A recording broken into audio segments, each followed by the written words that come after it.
tudo bom? Hoje eu vou falar para você sobre a contagem de carboidratos para diabéticos. Muitas pessoas me pedem há muito tempo para fazer um vídeo desse. Realmente é um assunto muito importante que pode ajudar muito na sua qualidade de vida se você vive com diabetes. Não dá até mais flexibilidade no dia a dia. Você já vai entender tudo. Fica até o final que você não vai querer perder. Antes de começar, quero te perguntar se você vive com diabetes ou se você mora ou tem algum familiar que vive com diabetes. E se essa pessoa ou você faz contagem de carboidratos, isso é super importante no dia a dia, escreve para mim aqui embaixo. E como você faz? Você usa tabelas, você usa aplicativo no celular, você faz algum tipo de tabela qualitativa? Vou adorar ver o seu comentário, escreve para mim aqui embaixo. Essa questão da contagem de carboidratos realmente é super importante para quem vive com diabetes, ela ajuda muito quem tem diabetes tipo 2, mas para quem tem diabetes tipo 1, com certeza é fundamental para ter mais qualidade de vida e mais flexibilidade. E a gente sabe que é importante contabilizar o carboidrato do dia a dia, porque o carboidrato é o nutriente que mais vai impactar no açúcar do sangue, né? Então é super importante que a gente, além de qualitativamente fazer boas escolhas, né? Tentar sempre optar por carboidratos com mais fibra, com mais proteína, com mais gordura, para que eles tenham um índice glicêmico mais baixo, né? Evitar aqueles carboidratos simples, com alto índice glicêmico, que dão muito pico, né? Que são absorvidos muito rapidamente. Além desse cuidado qualitativo, que eu falo muito nos vídeos, o quantitativo também importa muito para os diabéticos. Então, você contabilizar quanto de carboidrato cabe ali para ter um melhor controle vai te ajudar. Como a gente sabe que o carboidrato impacta muito no açúcar do sangue, normalmente quando a gente pensa em contagem de macronutrientes para os diabéticos, a gente pensa na contagem do carboidrato. Então, para o diabético tipo 2, né, que a grande maioria das pessoas vive com diabetes tipo 2, resistência à insulina, síndrome metabólica, é muito importante, sim, fazer a contagem de carboidrato para que você tenha mais noção do quanto você está comendo no dia a dia. Eu digo isso porque, dependendo do tipo de alimento que você escolhe, é muito fácil você consumir muito dele. E dependendo do tipo de alimento que você come, você tem direito a comer mais desse alimento porque ele tem menos carboidrato.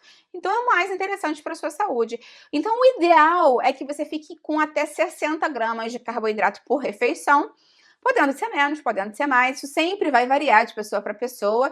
Lembra que esse vídeo aqui é meramente informativo. Qualquer dúvida que você tenha, para individualizar isso, você deve consultar o seu médico ou o seu nutricionista aí na sua cidade.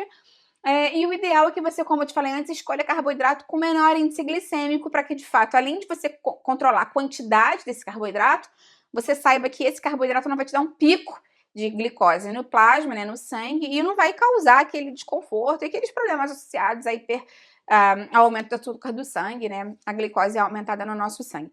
Então, normalmente, o que as pessoas mais têm feito hoje em dia é utilizar algum tipo de aplicativo em que você vá realmente colocando os alimentos que você está consumindo ali no dia a dia com a quantidade, não adianta colocar só a banana, tem que colocar quanto de banana.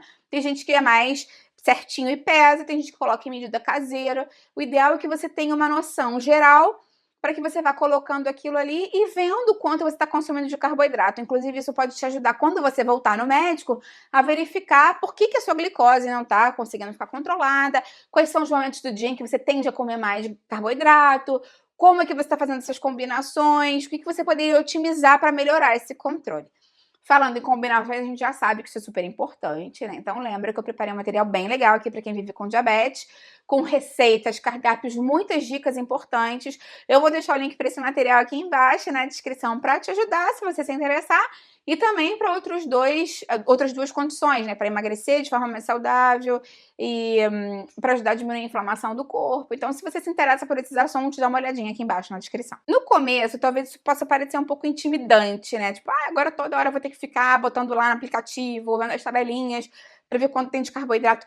Mas lembra que, assim, normalmente a nossa alimentação, 90% das vezes do dia a dia, é basicamente o que a gente come, né? A gente tem algumas opções que a gente sempre faz de almoço, de jantar, de lanche, café da manhã. Então é muito difícil a gente variar coisas muito diferentes, assim, no nosso dia a dia. Então, com o passar do tempo, você já vai aprendendo quanto aqueles alimentos que você consome no dia a dia tem de carboidrato. Por exemplo, eu sei que uma colher do alimento X tem 10, então já sei que se eu botar 2 ou 3, vão ter 20 ou 30 nesse prato, além da salada, além da carne, que não tem uma quantidade, assim, de carboidrato expressiva que vá, né, impactar. Então é importante que você, com o passar do tempo, vá variando, né, de acordo com o que você já faz, mas fique tranquilo, porque você sabe que aqueles alimentos que você mais consome, daqui a pouco já fica automático e você já vai conseguir se organizar nesse sentido. Para o diabético tipo 2, é muito interessante você fazer esse controle, até porque tem alimentos que você, como eu te falei, pode comer mais, dependendo, em termos de peso mesmo, dependendo se você for comer um macarrão integral, você provavelmente vai comer menos quantidade em peso do que você comeria, por exemplo, de batata doce cozida. Então, tem questões aí que você vai verificar na prática e você vai visualizar na prática o quanto aquilo impactaria para você. Então, é super válido. Para o diabético tipo 1, a contagem de carboidratos cada vez mais vem sendo utilizada em consultório para conseguir que esse diabético tenha uma boa qualidade de vida e mais flexibilidade, porque muitas vezes o diabético tipo 1 utiliza a insulina de acordo com o que estava já, né, em termos de correção da sua própria glicemia, e muitas vezes em função da insulina rápida, em função do alimento que ele vai consumir. Então, obviamente, se você tem um índice de correlação entre carboidrato e insulina, você precisa saber quanto tem de carboidrato ali para você dar as doses corretas de insulina. Esse índice de relação carboidrato para insulina, quem vai determinar com você é o seu endocrinologista. Então é importante que vocês conversem sobre isso na consulta. Pode ser 1 para 10, 1 para 15. As mulheres grávidas podem ter um índice maior, né, uma resistência maior por conta da placenta. E existem questões associadas aí que podem modificar particularidades se você está com uma doença. Então isso é sempre muito importante que você verifique com o seu endocrinologista, tá? Tô dando só um exemplo aqui. Mas como eu te falei, isso determina para você, de acordo com o que você chegar em conclusão lá com o médico, quantas unidades de insulina você vai ter que dar para corrigir a glicose, de acordo com a quantidade de carboidrato que você consumiu. Então isso te dá muito mais flexibilidade. Da mesma forma, você vai ter que contabilizar, muitas vezes por aplicativo, porque hoje em dia é o mais fácil, né? Todo mundo tem celular, normalmente, e todo mundo tem acesso a esses aplicativos que são gratuitos, e você vai colocando lá o que você comeu. Hoje em dia tá muito mais fácil. Antigamente tinha que andar com tabelinha, com listinha, muitas vezes as pessoas faziam por equivalência, o que dava mais margem de erro, então hoje em dia é muito mais fácil. E isso acaba sendo bem interessante, porque de acordo com a quantidade exata de carboidrato que você está consumindo e de quanto estava a sua glicose antes, você sabe se você vai precisar corrigir, se você vai precisar diminuir. Então isso te dá uma flexibilidade muito interessante. Vale a pena ressaltar também que, principalmente para o diabético tipo 1, talvez seja necessário você fazer a contabilização de proteína, porque ela pode se transformar em carboidrato pela gliconeogênese, e talvez você tenha que também contabilizar a gordura por conta dessa questão da liberação gradual, da resistência. Então talvez tenha que ser um bolos duplo de insulina. Isso tudo é muito importante que você converse com o nutricionista na hora da consulta e com o médico, com o endocrinologista, porque esses nutrientes para o diabético tipo 1, principalmente, podem dar mais impacto por conta dessa questão da insulina. Mas sim, em alguns casos, em casos mais finos, é importante também contabilizar a proteína e a gordura. Se você quiser que eu faça um vídeo falando mais sobre isso, com mais detalhes, coloca pra mim aqui embaixo na descrição.